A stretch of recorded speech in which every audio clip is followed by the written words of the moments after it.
Hi everyone, we're Pablo and Anna from Happy Boots. In this video, we continue exploring the Slovenian capital, a city that the more we walk through it, the more layers it begins to reveal.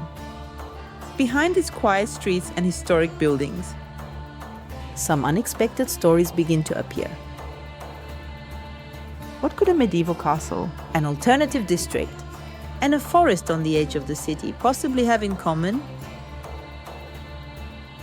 Today, they seem like completely different places, but each of them had a very different life in the past. In this video, we'll visit some of these places to discover what stories they hide and how they changed over time. So lace up your boots and join us as we continue exploring Ljubljana.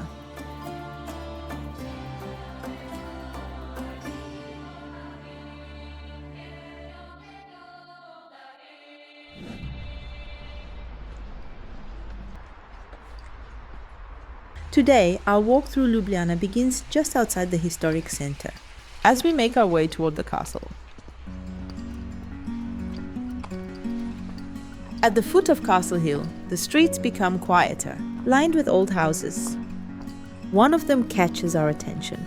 On its facade, we notice a small religious painting. In Ljubljana, images like this were once part of daily life in many old houses. They could express devotion, but also a symbolic form of protection for the home.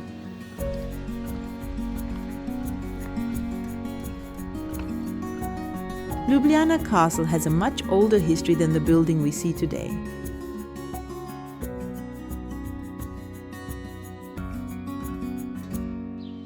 The hill where the castle stands has been inhabited since prehistoric times. It was also used during the Roman period, when the city of Emona occupied the valley below. Although to this day it is still unclear what kind of structures may have existed here at that time. The first medieval castle appeared during the early Middle Ages as a wooden fortress, though much of the structure we see today was developed under Habsburg rule beginning in the 15th century.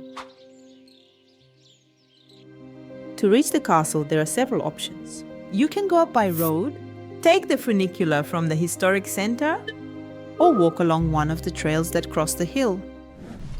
We chose to go on foot because the path lets you gradually feel the change between the city and the castle. As we begin to climb, the area feels much calmer.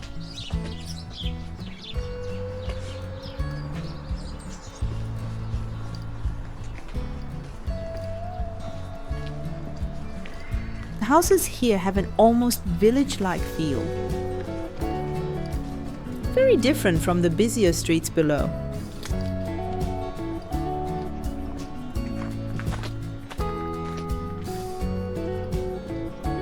Along the way, we get some lovely views of Ljubljana below us. Over the centuries, the castle served many different purposes. It was used as a military fortress, an arsenal, and even a provincial prison.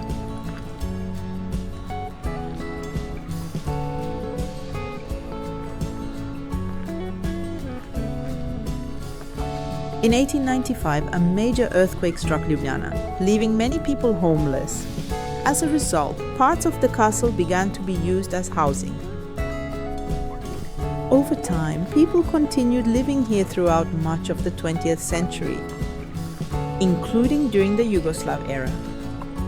Large-scale restoration work only began in the second half of the 20th century, eventually transforming the castle into one of Ljubljana's most recognizable landmarks. The castle is open every day of the year, usually from 9 in the morning. Closing times vary depending on the season, and they may also change on certain holidays. So before visiting, it's best to check the opening hours on the official website. We'll leave the link in the video description. The restoration of Ljubljana Castle has been one of Slovenia's largest architectural and heritage projects. In 1969, the architectural studio Ambient won the competition to restore the castle, which at the time was in very poor condition. Since then, generations of architects from the same studio have continued working on the castle for more than 5 decades.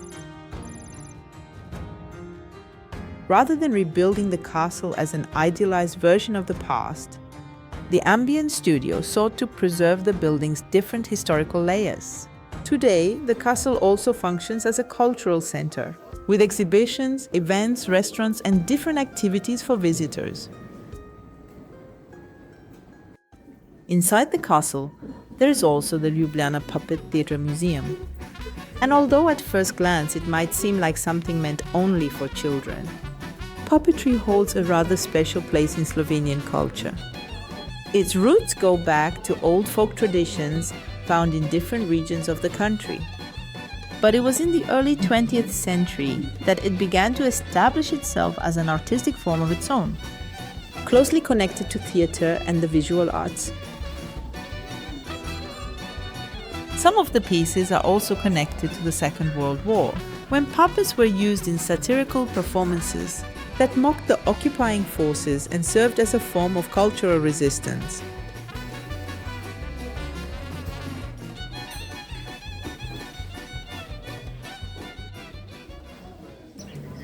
We take the opportunity to stop by the cafe for a short break. A moment to slow down a little, warm up, and continue exploring the castle.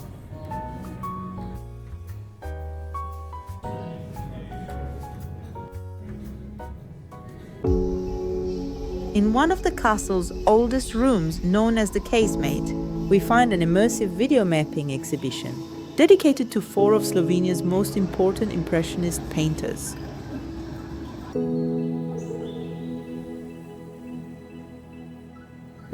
Rather than simply projecting paintings onto the walls, the exhibition offers a contemporary reinterpretation of the Impressionist sensibility. Although video mapping is a contemporary technique, it shares with Impressionism a strong interest in light as an expressive tool. The Impressionists studied how light could alter our perception of landscapes and objects. Here, projections change the way we perceive the images and the space around us.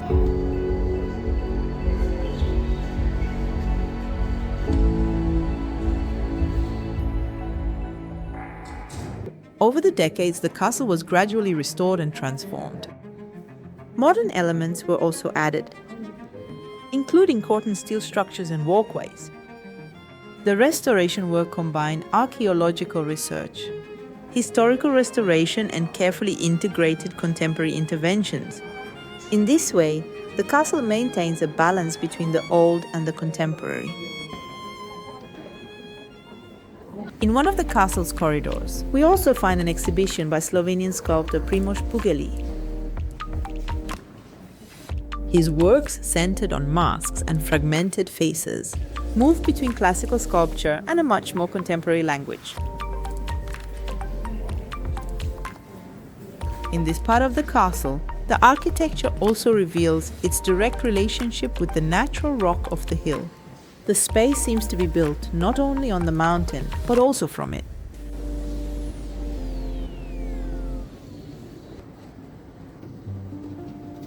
Next, we make our way to the viewing tower.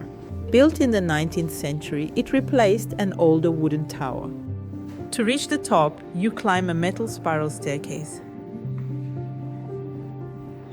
In the past, it was not only used to look out over the city.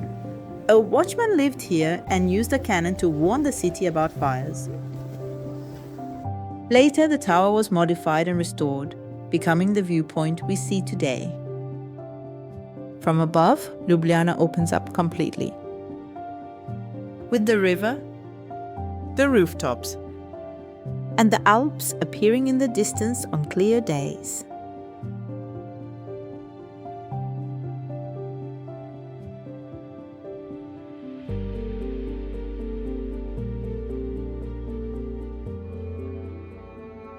St. George's Chapel is one of the oldest parts of the castle.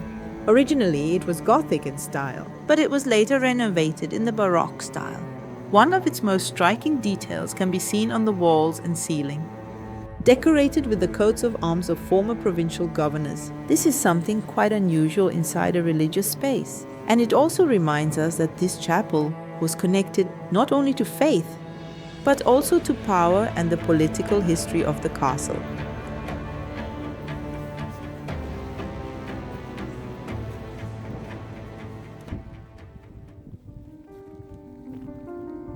Near the castle stands the monument to the Slovene peasant uprisings. It remembers several peasant revolts between the 15th and 18th centuries against the abuses of the feudal system. Although they were defeated, these uprisings became a symbol of social resistance in Slovenian history.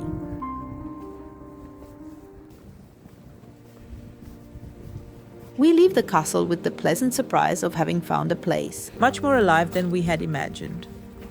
A historic place, but also a carefully restored space, with plenty for visitors to see and do. So if you are in the city, it is worth making the time to come up here. The hill paths are worth taking too.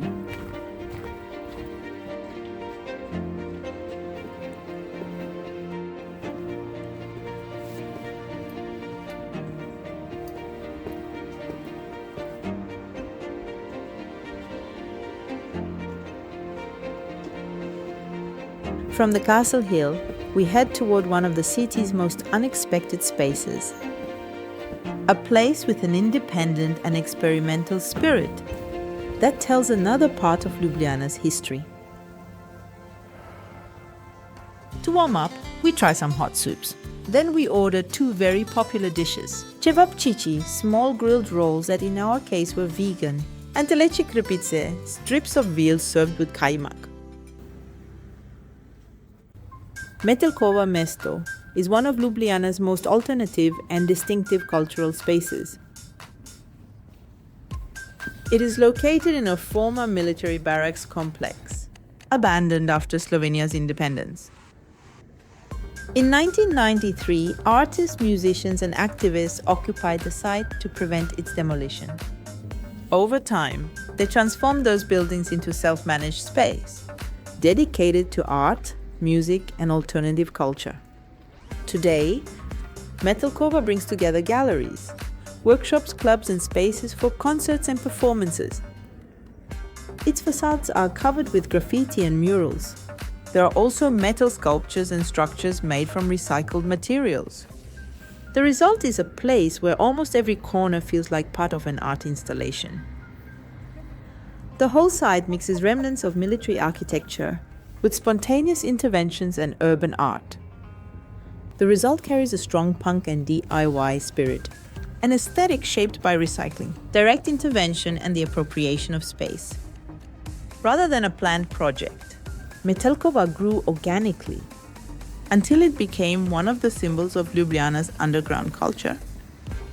Over time, Metelkova gradually gained recognition as part of Ljubljana's cultural life. Just a few steps away, the contrast becomes clear. Its alternative atmosphere gives way to an area of museums and national cultural institutions. Here we find the Slovene Ethnographic Museum, the Museum of Contemporary Art, and a branch of the National Museum of Slovenia. We arrived late to visit the museums, but we still wanted to share this beautiful space with you and invite you to visit them if you are here and have the chance.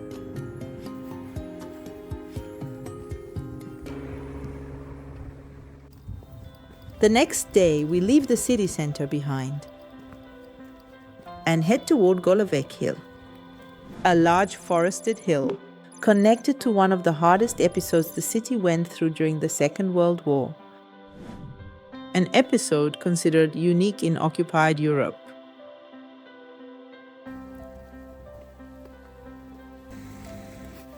That is why we wanted to make our way there, to see the place up close and walk through it with you. As we leave the center behind, Ljubljana shows a much quieter side. Residential neighborhoods begin to appear, with low houses, gardens and a more everyday kind of life, almost rural in some parts.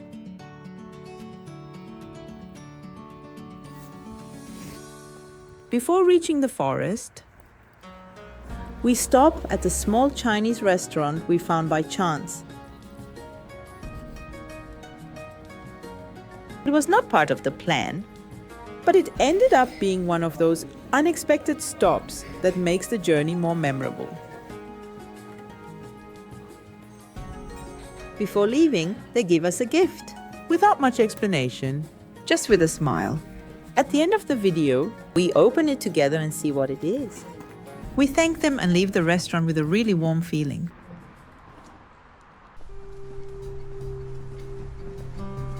Golovec Hill lies southeast of Ljubljana.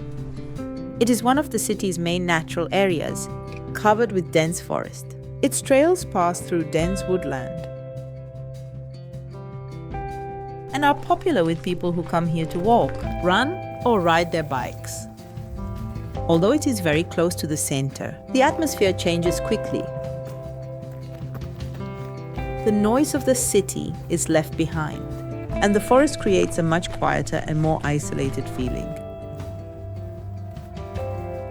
Golovec also works as a natural refuge within the urban environment.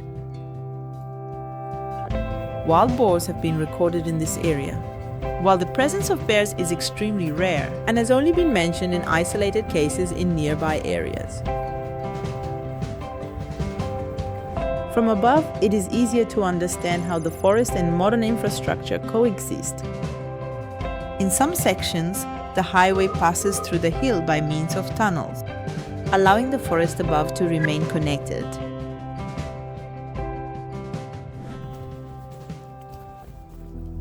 But Golovec also carries a heavy historical weight. During the Second World War, this area formed part of the enclosure built by the Italian forces occupying Ljubljana. From 1942, the city was surrounded by more than 30 kilometers of barbed wire, watchtowers, checkpoints, and bunkers. The goal was to isolate it and cut off contact between the urban resistance and the partisans resisting the occupation in the surrounding areas. The entire city was enclosed by a military barrier. That scale of control made the case of Ljubljana exceptional within occupied Europe. Part of that barrier crossed Golovec, key area on the boundary between the enclosed city and the surrounding areas where the partisans resisting the occupation were active. Today, that former route is part of the Trail of Remembrance and Comradeship.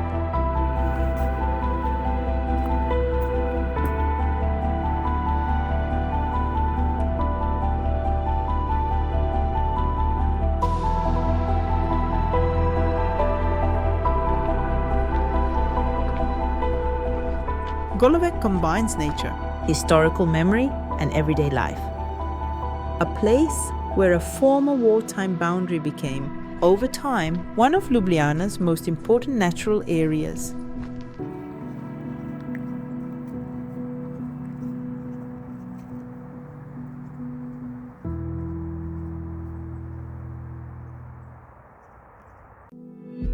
The places we visited today show us one of the ways Ljubljana lives with its past.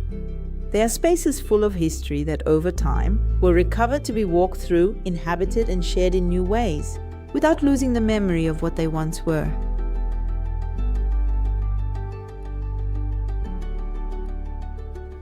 Back at the apartment, we opened the gift they gave us at the restaurant.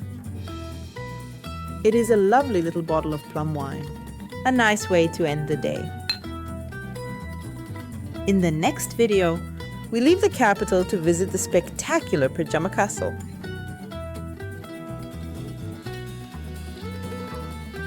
And the fascinating Postojna cave.